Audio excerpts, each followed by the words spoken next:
We covered this guy a bunch, right? Top five. How ironic is this shit? Um, wow. Even Whack 100 was able to give you a nice crystal ball on this one, Drake, saying get away from top five. Top five shows love to Kendrick Lamar after Drake posted his Ops Presses album. Okay. Oh, actually, this is the no jumper.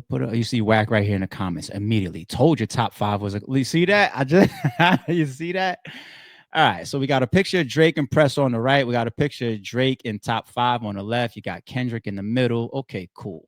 So I assume. Oh yeah, Champagne Poppy. Okay, so this is Drake's Instagram story here, and he posts up New Machine out now. So this is Press's new album.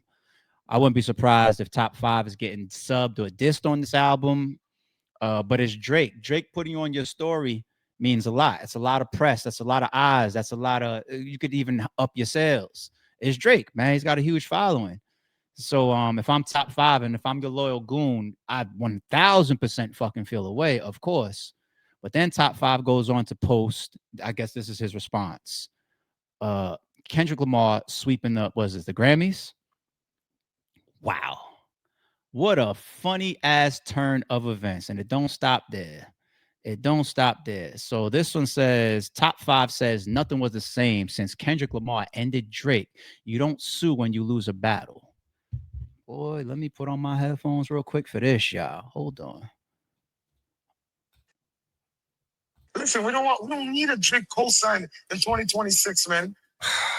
Man, who's the trending topic in Toronto right now? You tell me. I don't know. I just see a new mixtape from like a legendary Toronto artist, man. Let me refresh that since I had to re-up the audio.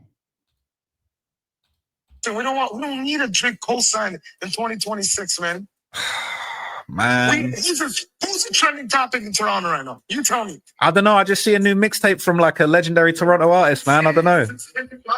Nothing was the fucking same since Kendrick ended him. You don't sue when you lose a battle, eh? No, that was crazy. That was crazy, bro. That was actually wild. You don't sue when you get a battle. You go in the studio, you perfect your sound. Man, don't like, bruh. What can we? How can we, bruh? Like, you can't go against Drake. He's the biggest, bro. Yo, listen, you no sue Drake on back-to-back drop. He didn't sue Pusha T either. All I'm saying is you don't sue him out when you lose It's a the battle. picture.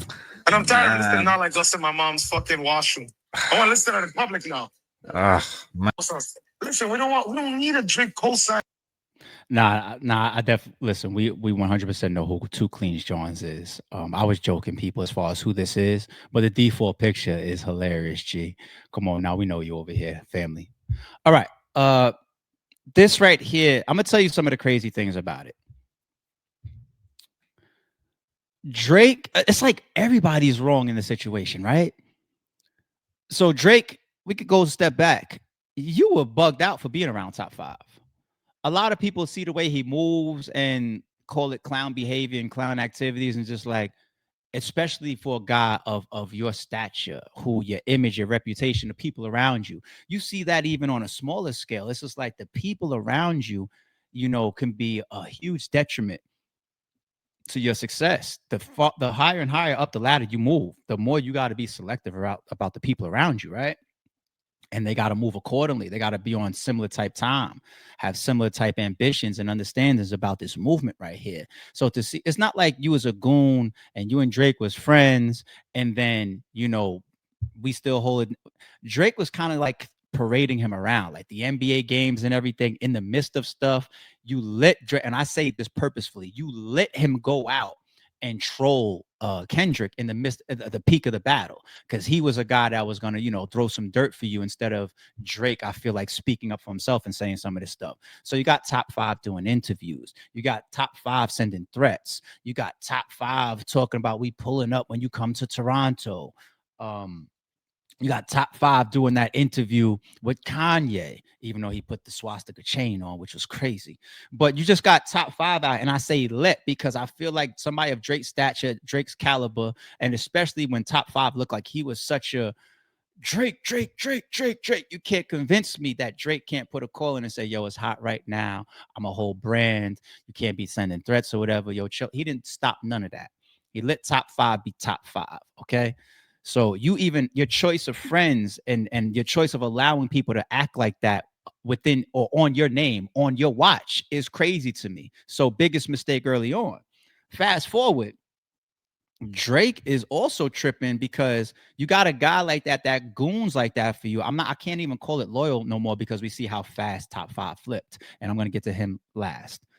I can't call it loyal, but he's showing an attempt to be over loyalty. Just go, you helped him out of jail. You bought him lawyers, pay for his lawyers and all this type of stuff. And he's going crazy out here for you in your name, right? Why would you post Press's album?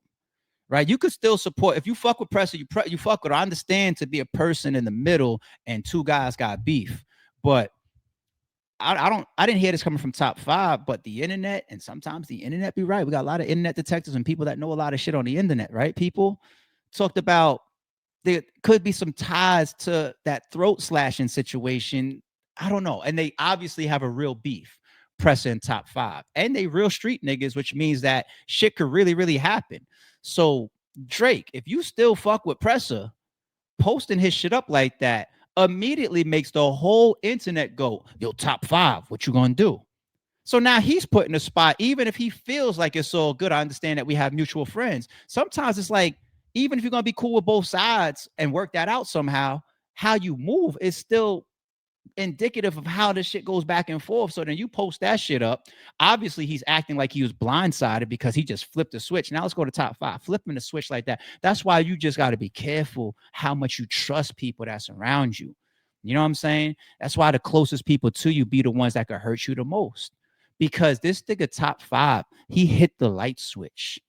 This nigga is literally undoing everything that he said about the Kendrick and Drake beef in a split second. That's not genuine to me. That's not loyalty to me. That's a snake in the grass to me then. All you needed was the right opportunity. Like those are the people that be around us sometimes. And that's what scares me the most. The fact that he could say, you're not supposed to sue after a rap battle and Kendrick won the battle. He didn't say none of that shit while shit was up. None of it. He was speaking opposite. You know what I'm saying? It's just like I got a thing with like even some of my people. Let's say it's somebody I grew up with, but I don't talk to no more, right? I kind of got a thing about, like, let's say we publicly got into it, right? Which ain't gonna happen. But let's say we publicly got into it, me and somebody from the sandbox, right? I kind of got a thing about going to the past with shit that I either supported or I didn't speak like that at that time. You know what I'm saying? Like if you did some shit where let's say you robbed a 5-year-old. You took a 5-year-old's wallet. I don't know, something stupid, you know, and I would get at you then. But let's say I was cool about it, like, fuck it, he was slipping, you got it, whatever, right? And that'd be some bitch nigga shit. But then we fall out, and here I am now on Trap Lord Ross's interview talking about that bitch ass nigga was robbing kids back in the day.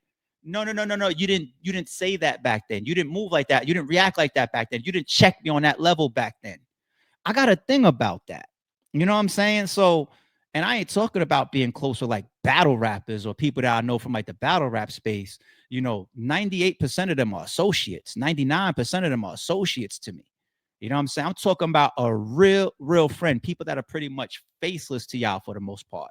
I got a couple friends from battle rap, you know what I'm saying? But I wouldn't do that to them neither. And that's what I mean. Like, I ain't got no sandbox people that I would fast forward just because it shows that I'm a snake in the grass. And I don't even know if Top 5 realizes that. But it is what it is. Your top goon is dissing you and riding for Kendrick now. Kendrick's just over there, just Jesus. He's just over there like, what happened today?